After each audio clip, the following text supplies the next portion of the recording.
જય દ્વારકાધીશ મિત્રો, આપણે અત્યારે ફાર્માટેકમાં બેસીને લોક બનાવીએ અને આ માંડવી નીકળે છે. ફૂલ બાકાવી છે, ફૂલ બાકાવી છે.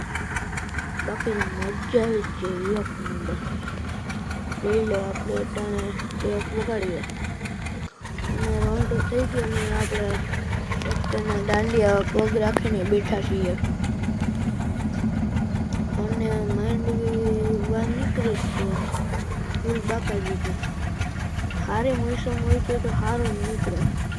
સવારનો કાલ પટ્ટા કરતા હતા, આજ ન ખોલ્યો. આ સ્ટાર્ટ કરી દીધો, ઘર નાખી દીધો. આ જો મયુરભાઈ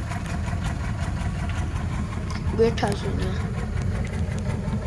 કેમ બાકીનો ફાર્મર એક નંબર. આપણે કાલ ઓલી વાળીએ માંડવી કાઢવા જવાની છે. આપણે હવે એમને બેઠા છીએ. એટલી તો એક સબસ્ક્રાઈબ કોમેન્ટ કરતા જજો બધા મિત્રો.